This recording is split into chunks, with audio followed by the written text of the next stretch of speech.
ये भगवान की जो प्रेम लक्षणा भक्ति है उसकी प्राप्ति के लिए अनिवार्य है। ध्रुवदास जी ने आदेश किया है कि पानी भी बिना भोग लगाए मत पियो। अगर जल आपके हाथ में है तो राधा वल्लभ लाल, हे प्रभु आप पान करो जल। एक क्षण में समर्पित किया, राधा राधा राधा पी गए। बिना प्रभु को समर्पित किए जल भी मत पियो। अगर आप जैसे आपने वृंदावनवासी भोग लगा के एक पानी पात्र में रखते जाते हैं, जब पिएंगे वही प्रसादी जल पिएंगे, अपने श्री जी को भोग लगाया जल। अगर ऐसा नहीं है तो जो आपके हाथ में जल है पहले उसे प्रभु राधा वल्लभ लाल की जय, गुरुदेव भगवान की जय, हरिवंश महाप्रभु जय, राधा राधा राधा भाव से समर्पित। जो एक एक इंद्री से भगवत प्राप्ति, जो आपको भोग लगा करके पाता है, प्रभु आप उसके हृदय में वास करें। भोग लगा के पाना। अब कोई भी नया वस्त्र मिला है, पहले प्रसादी कीजिए, श्री जी के चरणों में से स्पर्श कराइए, फिर उसे धारण कीजिए। कोई भी अमनिया वस्त्र नहीं। प्रभु प्रसाद पट भूषण धरहि, कोई भी आपकी श्रृंगारिक वस्तु प्रभु के चरणों में अर्पित कर दी और उसे प्रसादी करके फिर धारण किया। अब संभव, हे संपूर्ण जगत के देखने वाले, देख लो, शब्द पकड़ो। तुम्हें हर समय प्रभु देख रहे हैं, किसी गवाही की जरूरत नहीं है।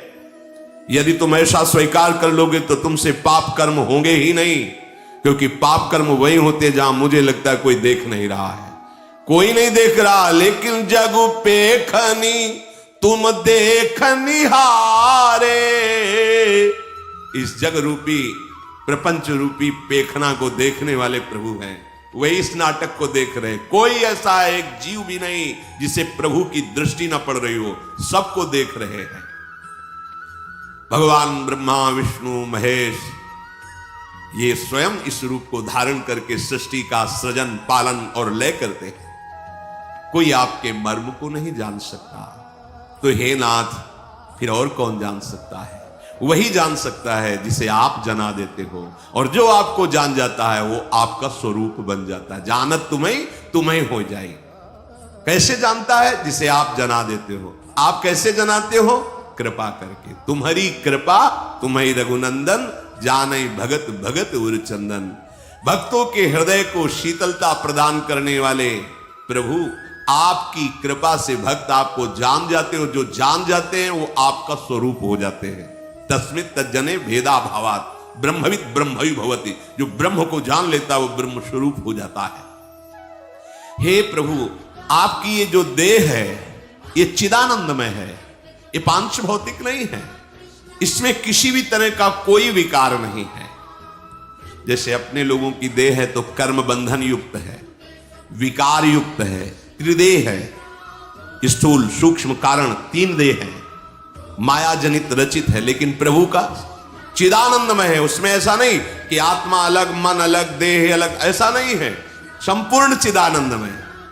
और जैसे हम आंख से देख सकते हैं, हाथ से क्रियाएं कर सकते हैं, प्रभु कहीं से भी कुछ नहीं, क्योंकि चिदानंदमय है। जैसे हम केवल सामने ही देख सकते, पीछे नहीं। प्रभु ऊपर नीचे पीछे बाहर भीतर सूक्ष्म सा, कहां ऐसी जगह है जहां उनकी दृष्टि ना हो? चिदानंदमय, निर्विकार, सर्वव्यापी स्वरूप। उत्पत्ति नाश वृद्धि क्षय शरीर में पांच भौतिक में होते, चिदानंद में नहीं। कोई अधिकारी भक्त ही इस रहस्य को जान पाता है। मुनि तापस जिनते दुख लहाई, ते नरेश बिनु पावक दहाई। जिनसे भगवान के भक्त संत महात्मा दुखी हो जाते हैं तो उनको आग लगाने की जरूरत नहीं, वो दुख ही उनके सर्वनाश का कारण करके आग लगा देता है। सारे सुकृत भस्म हो जाते हैं। मंगल मूल विप्र परितोषु, दहाई कोटि कुल भूषुर रोषु। ये जो ब्रह्म ऋषि जन हैं, इनको सुख भावना वचन से, शरीर से, सेवा से ये महामंगल मोद प्रदान करने वाला है। और अगर कोई इनके विपरीत इनको कष्ट दे, इनको दुख दे, तो वो चाहे जितना बड़ा कुलवान हो, धनवान हो, बुद्धिमान हो, वो नष्ट हो जाता है। श्री भगवान कहते हैं, महर्षि वाल्मीकि जी भगवान को बता रहे हैं कि आप ऐसी जगह रहो। कैसी जगह? सुनहु राम अब कहूं निकेता, जहां बसहु सिय लखन समेता। अब मैं आपको निवास स्थान बता रहा हूं। वहां आप आराम से रहिए सिया लखन जी के साथ। पहला सुनिए। जिनके श्रवण समुद्र समाना, कथा तुम्हारी सुभग सरिनाना, भरहि निरंतर हो ही न पूरे, तिनके ही तुम कहूं ग्रह रूरे।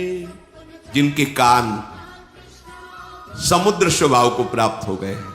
समुद्र स्वभाव जैसे बहुत सी नदियां समुद्र में गिरती हैं पर कभी समुद्र में उफान नहीं आता, या ना गिरे नदियां तो समुद्र सूख थोड़ी जाएगा। जिनकी श्रवणेंद्री बाहर से विविध प्रकार की नदियां, गंगा यमुना सरस्वती, विविध नदियां, विविध भगवत यश कानों में जा रहा है, पर कभी ऐसा नहीं, वही कथा हम ये तो सुन चुके हैं, वो श्रवणेंद्रिय अभी परिपक्व नहीं हुई। रोज नवम नवम और विविध रस की वार्ता, विविध कथाएं, ये विविध नदियां हैं और उनके श्रवण समुद्र है। नर्मदा, गंगा, यमुना सब जा रही समुद्र की तरफ, लेकिन वो कभी उफान नहीं। ये अब बस हम तो सुन रखा है, ना ही रस विशेष जानातिन, नहीं अभी रस प्राप्त नहीं, अभी श्रवणेंद्री पावन नहीं हुई। अगर ना जाए तो अंदर उसके निरंतर मंत्र और भगवत चरित्र चिंतन चल रहा है तो उसको सुन रहा है। एक श्रवणेंद्री बाहर है, एक अंदर है। श्रवण का ये द्वार है ये, और इंद्री तो अंदर है। श्रवणेंद्री यहां आप बंद कर लो तो क्या सुनाई नहीं देगा? इसको आप ढक लो, किसी से पूरे से बांध लो, इसके बाद अंदर ही अंदर मंत्र देखो सुनाई देगा, क्योंकि श्रवणेंद्री अंतर है। अंतर में निरंतर मंत्र चल रहा है, प्रभु के पद चल रहे हैं, प्रभु की लीला चिंतन चल रही है, तो बाहर से नहीं आ रही, तो अंदर से श्रवणेंद्री कभी खाली रहती ही नहीं। वैसे भी खाली नहीं रहती, प्रपंच सुनती रहती। देख लो, बाहर से प्रपंच, अंदर से प्रपंच। लेकिन जिनकी श्रवणेंद्री केवल भगवान के नाम रूप लीला धाम का पान करती और कभी तृप्ति का अनुभव नहीं करती है, हे प्रभु आप उनके हृदय में अपना घर मान करके रहिए। यह श्रवणेंद्री से भगवत प्राप्ति, श्रवणेंद्री से भगवत प्राप्ति, एक इंद्री भगवत प्राप्ति करा देगी। बस कानों को खूब भगवत चर्चा सुनाओ, रात दिन नाम कीर्तन, नाम अंदर से जब अंदर से सुनाओ, बाहर से सुनाओ, इसी से भगवत प्राप्ति हो जाएगी। कह रहे हैं कि भरे निरंतर होई न पूरे, तिनके ही तुम कहूं ग्रह रूरे। प्रभु वो सुंदर घर आपका निजी घर है जिसकी ऐसी श्रवणेंद्री है। अब नेत्रेंद्री की बात कह रहे हैं। लोचन चातक जिन करी राखे, रही दरस जलधर अभिलाष, निदरहि सरित सिंधु सर भारी, रूप बिंदु जल होहि सुखारी, तिनके हृदय सदन सुखदायक, बसहु बंधु सिय सह रघुनायक। बड़ी महिमा की बात है। अब नेत्रेंद्री की बात करें। जिनके नेत्र चातक की भांति हैं, चातक वो मेघ को देखता रहता है, केवल स्वाति का बूंद पीता है, मेघ का बरसाया हुआ। अगर वो मर रहा हो और गंगा जी में पड़ा हो तो भी चोंच ऊपर करके ही मरेगा, क्योंकि वो केवल स्वाति मेघ के द्वारा बरसाए हुए बूंद को पिएगा, गंगा जल को भी नहीं। अनन्य अनन्य चातक की तरह केवल भगवत दर्शन की लालसा, अपने स्वामी के मिलन की लालसा। दर्श बिन दूखन लागे नैन, बस नेत्र ललचा रहे, कब भर नेत्र अपने प्रियालाल को देखूं। दूसरा रहस्य, जिधर दृष्टि जाए उधर अपने प्रीतम की भावना। सबके हृदय मंदिर में मेरा प्रीतम छुपा हुआ है। प्रीतम की भावना रहित कोई भी रूप उसे लुभायमान नहीं कर सकता।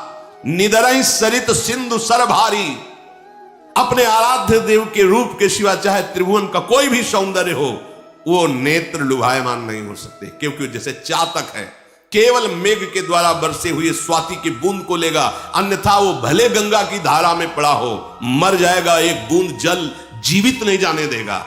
ऐसी निष्ठा तो उनका अगर इससे भी बढ़िया रूप हो, बोले हो ही नहीं सकता। जे ही स्पर्श किया और संकल्प किया तो सामने नौ किशोर रूप ठाकुर का छाता छूट गया, पतली भूल गई, पीछे लग गए और अनंत काल तक उस महारूप का पान करने के योग्य बना दिया। ये भगवान के प्रेमी महाभागवतों का।